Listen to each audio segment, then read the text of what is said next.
Olá, primeiro ano!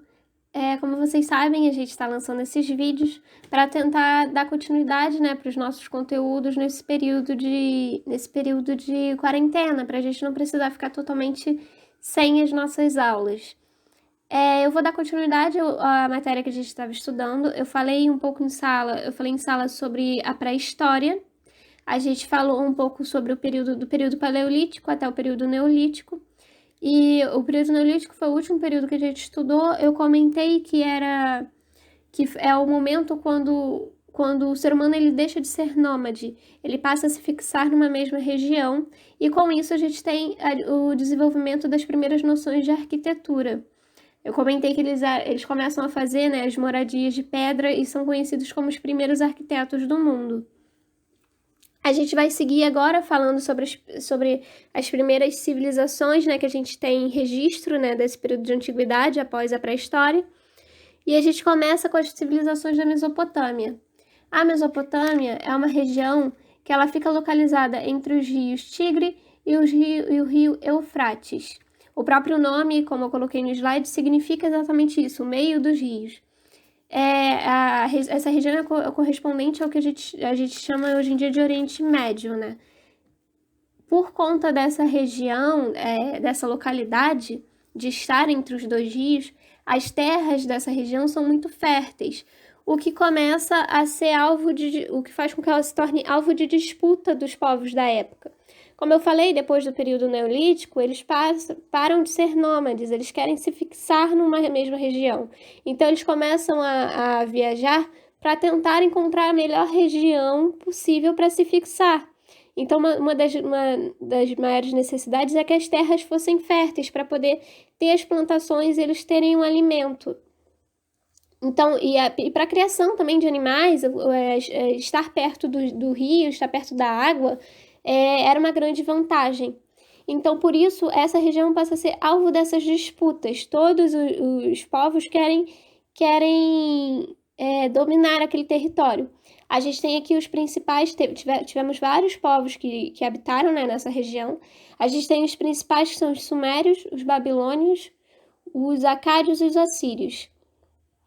É importante a gente ter em mente que eles eram povos com costumes diferentes. Eles acabam sendo influenciados uns pelos outros por acabar, né, vivendo nessa mesma região. Eles acabam aderindo um pouco dos costumes uns dos outros, mas eles vão ter a sua própria história, vão ter sua própria cultura. E a gente vai ver um pouco mais para frente como que isso vão haver essas semelhanças, mas também as diferenças. No que diz respeito, né, especificamente da arte, a gente precisa ter noção de que ela é extremamente influenciada por essa disputa, né, pelo território. Porque a gente vai ter, por exemplo, no que a gente falando especificamente da arquitetura,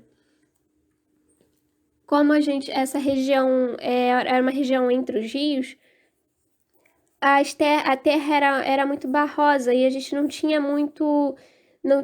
se encontravam muitas pedras que pudessem ser usadas na arquitetura, usadas nas construções. Por conta disso, eles começam a fabricar um tipo de tijolo que é feito da terra, é feito com o barro, né? E eles usavam essa argila que vinha era encontrada nessa região para moldar os tijolos e colocavam no sol para eles secarem e endurecerem. Mas isso fazia com que essas construções fossem muito frágeis, porque não era feito de pedra, era feito, né, de argila. É um material que não é muito durável. O principal, né, tipo de construção que a gente tem na época, o principal tipo de estrutura, na verdade, é o zigurate. O zigurate ele foi criado, né, pelos sumérios. Eles começam a ser feitos pelos sumérios e ele tem esse formato de pirâmide, mais diferente das pirâmides do Egito, que tem aquela base lisa, né, que é um triângulo mesmo perfeito. Esse daqui, essa pirâmide, né, feita pelos sumérios, ela é dividida por andares. E no topo a gente tem os templos. Diferente do Egito, a gente tem... Os zigurates são feitos principalmente como templos e não só como túmulos. E aí a gente tem esse acesso, a gente vê nessa ilustração as pessoas subindo, né? Através das escadas para chegar no topo, que eram os templos. O templo, ele não era só um lugar de adoração, ele também era o centro administrativo das cidades da época. Então, assim, era onde só pessoas muito específicas poderiam ter acesso ao templo. Por isso também que ficava num lugar de tão difícil acesso, tinha que subir uma escadaria muito grande. A gente tem aqui essa imagem que mostra, né, as pessoas, para a gente ter uma noção da proporção, né, dessas construções, como eram gigantescas. E aqui, por essa imagem vista de cima, a gente vê que esse topo, que já parece estar bem desgastado, era onde ficava o templo, era onde ficavam as imagens de adoração que a gente vai ver mais pra frente. A gente pode observar também que, por ser feito desse material, né, vindo da terra, esse tijolo feito de barro, ele dá um aspecto até meio de castelo de areia. Ele tem essa coloração muito semelhante à da terra daquela região. A gente tem, como eu comentei, que eles vão ser influenciados, eles acabam influenciando uns aos outros. No caso da arquitetura, né, os zigurates, como eu falei, eles foram criados pelos sumérios, mas a estrutura ela é utilizada pelos outros povos também. Eles começam a se utilizar dessa ideia, dessa mesma estrutura para fazer as suas próprias construções. 2 exemplos famosos assim, de zigurates que foram feitos por outros povos são a Torre de Babel e os Jardins Suspensos da Babilônia, que foram feitos na época no período babilônico por Nabucodonosor. A gente tem... Nabucodonosor era um dos reis desse período. Então, a gente consegue observar que ele tem diferenças, né, com as construções dos sumérios, mas a ideia da estrutura é a mesma, essa torre, né, ou pirâmide, dividida por andares e com as escadarias. Como eu comentei, o fato de esse material ser muito frágil, a gente faz com que a gente tenha pouca coisa tenha nos restado, pouca coisa tenha sobrado desse período. A gente tem principalmente assim, só fragmentos e ruínas. Essa é uma das ruínas mais conhecidas, que é a ruína da cidade de Persépolis. E aí a gente consegue observar um pouco de como que eram as construções da época, as colunas, essas figuras que ficam nas portas também, a gente vai vê-las mais para frente. Outra questão também é que, como eu falei, né, que muitos dos zigurates eram templos. Então, assim, a religião, as crenças eram muito importantes para esses povos, para todos esses povos. E assim como eu falei no período da pré-história, as crenças, elas são ligadas à natureza, é muito ligado também, os rituais são ligados aos animais e os elementos da natureza. A gente tem esse exemplo, que é o portal de Ishtar. Ishtar é a deusa da fertilidade, mas também pode ser conhecida como a deusa da água, por exemplo. E aí a gente consegue observar, né, esse aqui está mais conservado, na verdade isso já é uma reconstrução que eles fizeram com base em fragmentos que eles conseguiram achar nas escavações naquela região, e eles fizeram essa reconstrução do portal em Berlim. A gente consegue ver, então, aqui a gente já perdeu as cores, né, das construções, e aqui a gente conseguiu, eles conseguiram reconstruir, refazendo essas cores que a gente tinha de acordo com o que encontraram nos fragmentos. Então, a gente vê essas cores muito fortes, esse azul muito brilhante, que era feito de azulejo, são azulejos colados na estrutura, né? E muita utilização do dourado também, eles usam muito dourado. Tanto o azul e o dourado são cores importantes para esses povos. A gente tem essa ligação com a natureza, como eu falei, a gente tem os animais, são animais, né, representados no portal. Esses elementos circulares que a gente tem aqui na base, de perto, nessa imagem não está muito boa, essa imagem menorzinha que eu coloquei, não dá para ver tanto, parece um pouco uma flor, mas na verdade ele é uma representação do sol. Então a gente tem, como eu falei, aquela ligação entre a crença e a natureza. Então a gente tem a deusa Ista, que é da fertilidade, mas também é da água, e uma representação do sol, porque eles também tinham muita ligação com os deuses do sol, né? Aqui tem essa imagem que também está um pouco embaçada, mas a gente consegue ver a proporção com o tamanho da pessoa para o tamanho da construção. E lembrando que isso era só o portal da cidade, era só a entrada da cidade, não era um castelo. Então só o portal ele já era de um tamanho gigantesco. Você imagina como que não eram os castelos em si, os próprios zigurates, né? Os palácios e tudo, os templos e tudo mais.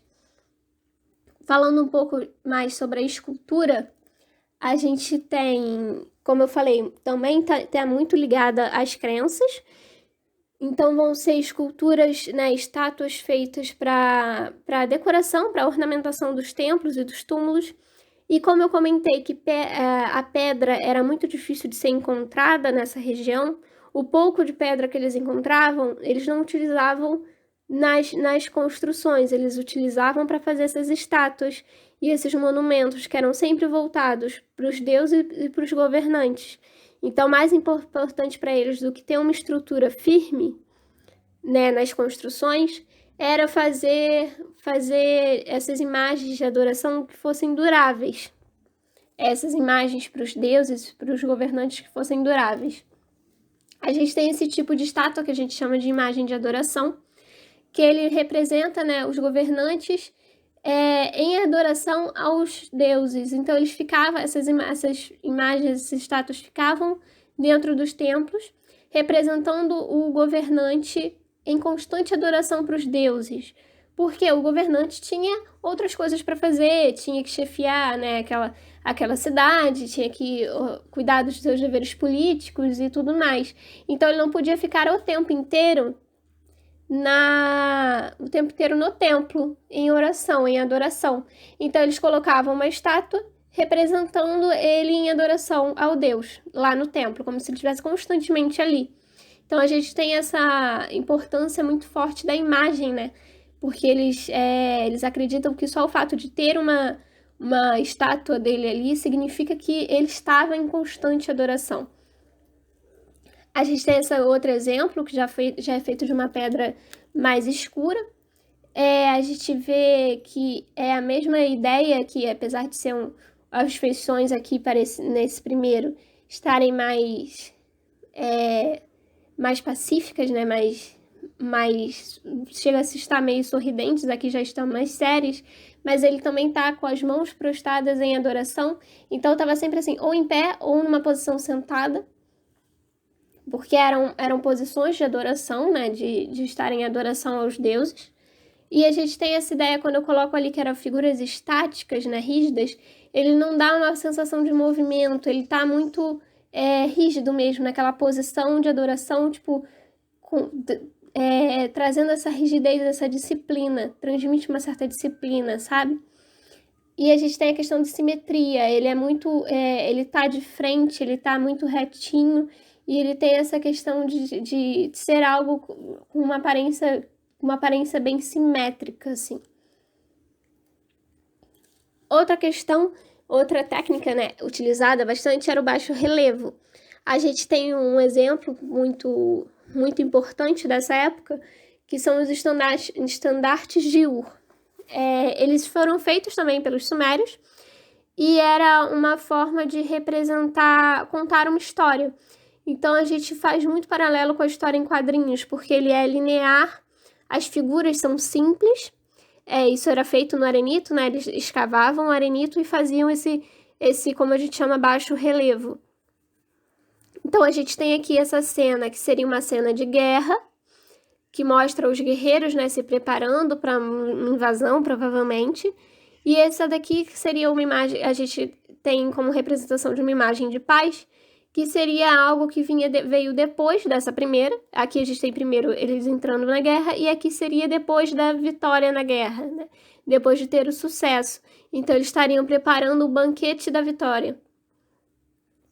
A gente não tem registro, como eu falei, o fato das coisas terem se perdido muito nesse período, a gente não sabe se isso era algo que ficava pendurado na parede, ou se ficava em algum outro tipo de lugar, se ficava num templo.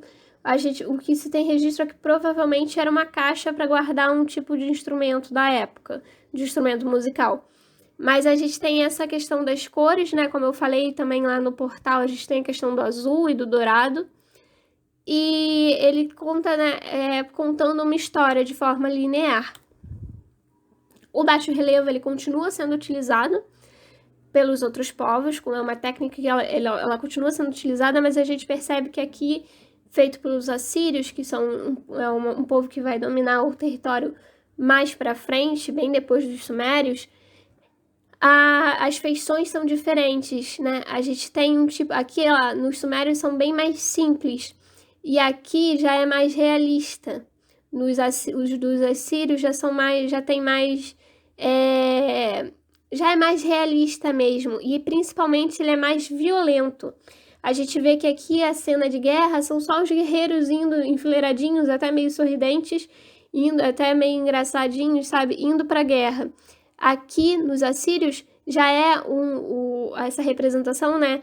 É o governante enforcando um leão com uma mão, enquanto com a outra mão ele tá enfiando uma adaga, uma espada no peito do leão. Então ele é bem mais violento, porque os assírios, eles são um povo que veio depois. Então eles já viram muita guerra naquela região. Então eles têm uma valorização maior desse espírito guerreiro, porque eles já viram o quanto isso foi importante para eles conseguirem conquistar aquele espaço, conquistar aquele território. Então eles já são bem mais, as representações são bem mais violentas, eles têm mais valorização desse espírito, né, guerreiro. A gente tem aqui, são imagens de guerra, mas eles são mais... Tem um desenvolvimento da técnica também por ser mais realista, e também essa questão da violência retratada nas obras. A gente tem outra figura muito, muito conhecida, né, muito utilizada na época, a gente chama de touro alado, que é essa imagem, essa figura que fica no portal aqui, nos portões de entrada. É uma figura que ele tem o corpo de touro, asas de águia e a cabeça humana, a cabeça de homem.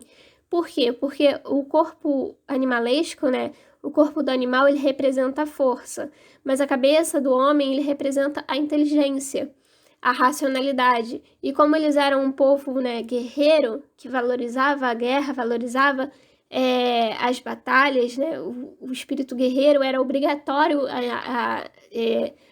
os homens a servirem na guerra, no exército.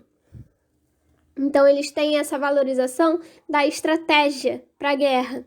Então, por isso que a gente tem o corpo do animal representando essa força e a cabeça do homem representando essa mente racional, essa mente estrategista. Aqui a gente tem um desenho de como como provavelmente era na época, né? Porque, como eu comentei, muita coisa se perdeu. Então, as cores a gente não tem mais. Eles acabavam desbotando com o tempo. Então, a gente tem essa imagem que representa como que deveria ser, né? Essa ilustração representa como deveria ser naquela época. A gente tem outra questão importante, é a questão da escrita. A primeira escrita, né, da antiguidade foi criada pelos sumérios, na Mesopotâmia, que é a escrita cuneiforme. A escrita cuneiforme, ela é criada porque, como eu comentei, os templos, eles também eram um espaço administrativo. Então, ele era onde eles faziam registro das oferendas para os deuses, oferendas financeiras, outros tipos de oferenda também. Então, começa a surgir a matemática.